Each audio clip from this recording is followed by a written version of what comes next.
Welcome to Bounce, playful, unfussy conversations with SoCal's arts and culture stars. I'm your host, Susan Petrella, a lifelong arts and culture patron / advocate and the rockstar consultant who rockets your business to success. Each Wednesday, I'm hanging out with cool, clever, creative individuals. Today's guest is Cody Jimenez. Did I pronounce that correctly? Jimenez. Jimenez, okay. Got an H there, Yes. right? Yeah, H Okay. sound. Cody's a Mexican-American artist working in Southern California. His work focuses on the natural world through a lens of imaginative realism, and he'll explain what that is a little bit later. He often explores a world where emotions are embodied in physical forms. The emotions are represented through vibrant colors and shapes that affect their environment and characters around them. He's also very dedicated, beyond his art, to wildlife conservation, supporting organizations like the National Wildlife Federation and the Red Panda Network.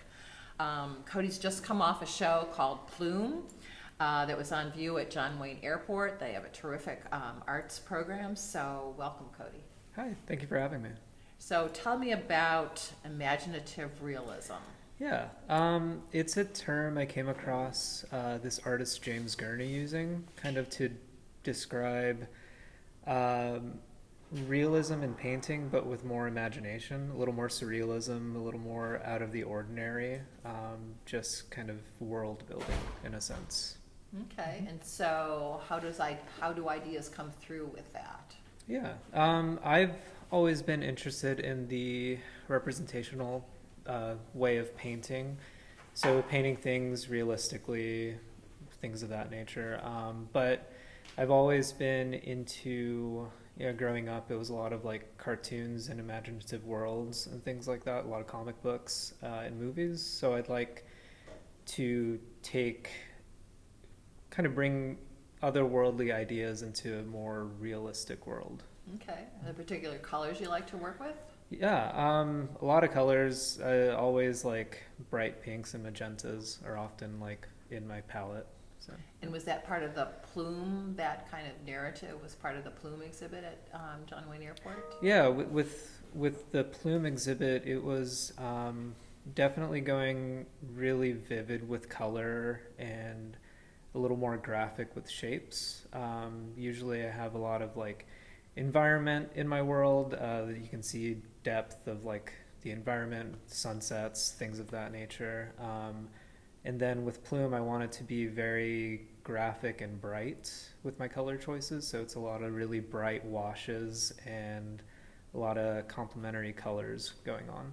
And how does the title come about? Like, Yeah, Plume. How did that relate to the paintings? Yeah, I think titling the show is a tricky thing for myself anyways. I have the general concept of what I'm doing, and with this show it was a lot of animals with like these clouds of smoke emanating from them that are a little like surreal and weird, and I just like after kind of trying to figure it out, just the word plume came to mind, just kind of a plume of smoke. So do you work? I mean, do you design the work and then figure out like a title for the work? And what are you working on now in your studio? Titling work is always very difficult for me unless it's something I stumble upon halfway through. Just the central idea, if it's very simple, it'll be like, okay, it'll just be this concept as the title. A lot of the times I'll just listen to lyrics and music that kind of fit what I'm working on, the general themes, or just kind of like alter the lyrics to kind of fit a little bit better. So that's generally my go-to. If like, for instance, with the Plume show, I knew one or two titles, just for some reason it came to me a lot quicker, but the other ones, it was kind of like searching through recent music and lyrics and seeing what fits, and just having like a whole full page of my sketchbook of like possibilities.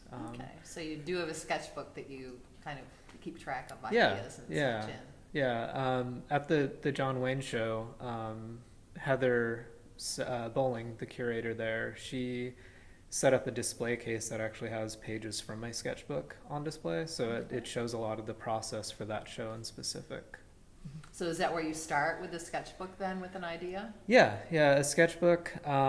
Usually it's a tiny little thumbnail, probably like 1 inch by 2 inch max, of just like the basic shapes of a composition. So really basic. If somebody were to see that, they'd probably not understand, but it's more of just a shorthand for me to recall some like a very fuzzy image I see in my head that I'm trying to like bring to fruition, basically. Okay. And besides your own painting, you also teach. So Yeah. tell us about that. Yeah, I teach at Laguna College of Art and Design. I graduated with my MFA there in 2017. I think in 2019 is when I started mentoring for the graduate program. So that's Okay. more of a one-on-one with the graduate students. And then recently started teaching in the undergrad for the fine arts program.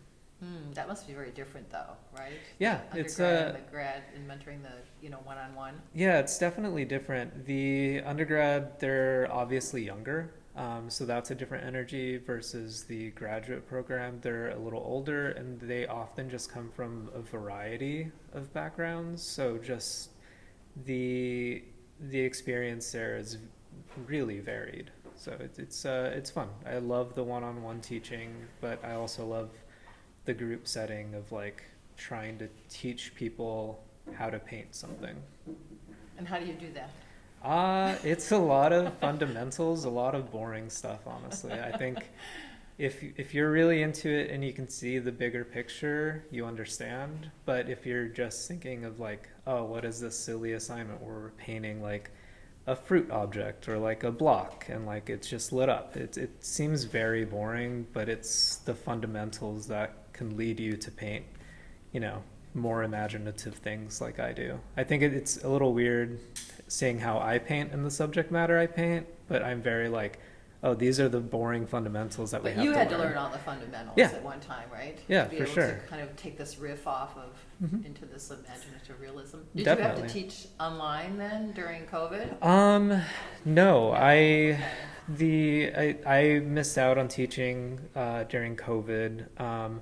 I taught, maybe 2021 an online class. It was a little post that like extreme heightened sense of COVID. And that was a bit different. It was not my preferred way of doing it. But I learned, by the end of it, like, oh, this is a different way I could approach this online versus what I'm used to.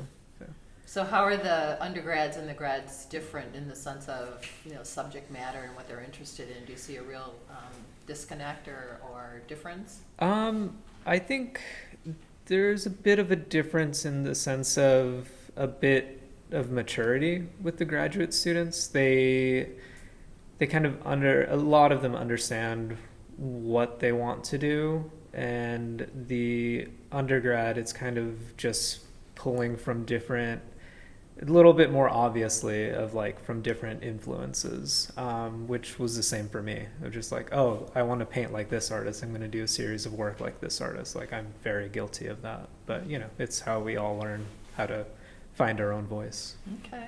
And so what's next then? What are you working on now? Yeah, right now there's a few group shows I'm in coming up. I think in April I'm part of a group show curated by Cannibal Flower. It's going to be at GABA Gallery in Los Angeles. That's a big group show. I'm going to be showing with a lot of friends there who I've been friends with them for a long time and haven't showed with them, so that's just exciting for me. A new painting. I'm still in the sketching process, so yeah. So it's kind of under wraps Yeah. now. But most likely it'll be in the similar themes of the Plume series. I really like that subject matter right now. Just kind of playing with graphic elements. So for do me. dreams come into that, the imaginative realism? Do you have dreams that you then, because I'm thinking of, there's a jewelry designer out of Laguna or whatever that seems to use kind of like this dream process to come up with these very exquisite designs for his jewelry or whatever. So Yeah. almost like trance kind of like. Yeah. So I was like, does imaginative realism kind of, you're just sitting there kind of, do your dreams come into it also? not particularly, not that I Okay. can think of, but I do, like, for that plume series, I did use a process, like a surreal process called automatism. What was it called? Automatism, Okay, so which is what? basically where you just draw on your Oh, sketchbook or just okay. draw or paint just with no idea in mind, really. You're just kind of doodling on the page and seeing where it leads you to. So with It all must be these, hard to do though, right? it's a little tricky, and I made a point to draw with pen, so I'm not erasing marks or anything, just Okay. kind of going for it. So it leads me to like fill up a page of variety of things I'm trying not to be aware of what I'm doing, so it's a little free form. Mm-hmm. And from those I pick like which ones speak to me, and then I make the painting from that. So it's a little hard without showing like a sketchbook or something like that, Okay. but it's like it is up at the John Wayne Airport, so if you're there you can see a bunch of sketches and you can probably tie which one is the actual piece Oh, at the end of interesting. it. So you've got the GABA Gallery, so Mhm. what else? Because There, you're with ThinkSpace, right, projects out yeah, of LA. yeah. I work at ThinkSpace Projects as a gallery assistant, and sometimes I'm lucky enough to be included in some shows. So yeah, during I think it's June or July, we have a show in London at ooh, I can't remember the name of the place. I think it's Shoreditch in London. So we'll have a big group show there. So I'll have some pieces there. So I'm committing myself to two 12 by 12s, kind of going, yeah, 12 12 feet inch, by or 12 inches? 12 inches by 12 okay, inches. okay. Yeah. So that'll be sent over there and be on display there, which I think will be my first time showing in London. So that's exciting for me. So what size do you like to work on? All different sizes? All different sizes. I like big paintings. During my grad school, I was painting from like anywhere from 3 feet by 4 feet to like 6 feet by 4 feet. So I like painting big, and I like painting, especially people life size. That's always fun. But the past maybe 2 years, I've just been trying to like tame it down a little bit, just for the sense of I'm running out of storage, and just wanting to make things. That sounds familiar with some of the Yeah. artists, right? Yeah. Is what, storage is at your home? Or My home, Yeah. my home studio. I have a few bigger pieces at ThinkSpace as well that I've shown with them. But trying to consider that, and also just trying to have things that are a little more maybe affordable as well. Because bigger pieces, collectors that can afford it potentially, maybe they're running out of wall space because they collect so often. So just trying to keep that as a consideration as well, but mainly storage for me. Okay. Yeah. And you've exhibited, internationally, which is pretty exciting. Yeah, And yeah. and how did those opportunities come about? Yeah, a few of those. I mean, luckily with ThinkSpace, the great thing about the gallery is they partner with museums around the world, around the country and around the world, but to bring artists into a space that they normally wouldn't get to, especially like working artists showing in museums, it's not that common, really. So What do you mean by working artists? It's not that common. like contemporary artists working now, like younger artists, Okay. especially like Okay. having museum Do you credentials think on there's the a resume. bias against showing younger? It's still kind of like Potentially, 50 and up? yeah, potentially younger, and more of the like new contemporary movement, whatever that may be. I don't know if that's even the proper term for it, but more like Okay. stuff that comes out of pop surrealism that was big like 10, 15 years ago, and whatever this evolution is, which I feel like I fall into because I was a very big Juxtapose and High Fructose magazines, Oh, like very okay. into that. That was my art education for like what is happening in the art world currently at that time, 10, 15 years ago. Okay. So I feel like I am a direct, art descendant, if you will, from that, just because those artists were really influential for me. Mhm. So I still feel like visually, style-wise, I kind of fall under that. So it's maybe not as in vogue, and not as many museums would want to show it, but because of ThinkSpace's history, they're able to bring, these types of artists into those settings. So Yeah, the really cool museum I was part of was the Straat Museum in Amsterdam, which is a big like graffiti and mural museum, and I've never been, but I've seen the space. My coworkers have been. They've told me about it. It's just this massive warehouse space where they have just art workshops for So murals. did you do something graffiti-ish or mural-ish? No. It No. was just Okay. they picked the artists just to show what they normally show, and Okay. just kind of have different work up and everything. Because you also have this consciousness with, wildlife conservation and Yeah, such, and yeah. how does that fit into Yeah. kind of your work? A lot of my work is very wildlife and nature based. A lot of my influence is just, being out in nature, seeing how birds interact with certain like flowers, how insects interact, the colors of flowers and birds, and just those pairings found in nature, and just kind of heightening that.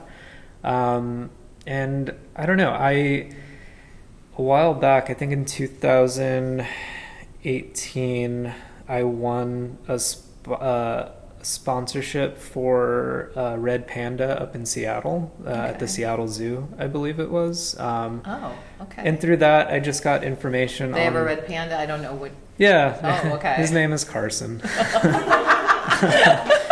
He's a very cute red panda.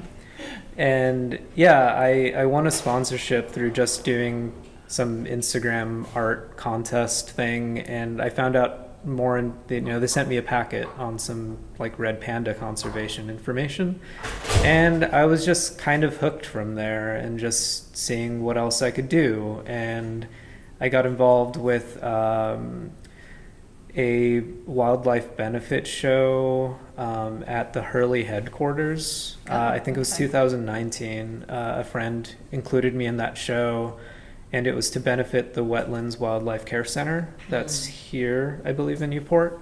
And I just enjoyed being part of that and having artwork that can help, wildlife in some sort of way, whether it's rehabilitation or conservation. Artwork sometimes can sell. It's a very luxury goods item. The prices can be really insane, especially where I come from. I grew up in South Texas, and then kind of grew up more in New Mexico from the age of 12 on till Okay. like 25, I believe I lived there. And just the prices for that my paintings sell sometimes, which is not often, but every now and then it does, is just a little absurd for just it's just colored dirt on canvas. So as Very much as modest there. yeah, as much as I would like to just hoard, I just like the idea of being able to do something good with And you do give income. back with the paintings and some Yeah. of this kind of the work or whatever. Yeah, So there's yeah. kind of a donation aspect of it, correct? Yeah, correct. Yeah. Yeah, since I think we last talked, just as a brief introduction, the other week, some paintings did sell from the John Wayne Airport show, and I was Cool. able to make like a pretty decent donation to the the Wildlife Care Center. So Okay. that made me feel good.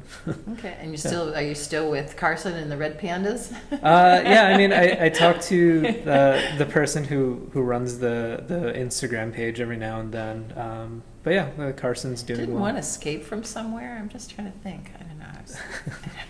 I think there was a red panda escape or whatever. Yeah. Maybe that was England or whatever, but hopefully they got him back. So, well, very cool. So, yeah, thank you very much. Yeah, It yeah, was of a course. pleasure having you today. Yeah, thank for you. sharing your story with us. You've made Bounce bounce. A special thank you to our generous sponsor, Coastline College, its Fine Arts Department and Art Gallery, David Michael Lee, Director, Curator, and Professor. David's also Bounce's wonderful producer. Thank you, David. Until next time.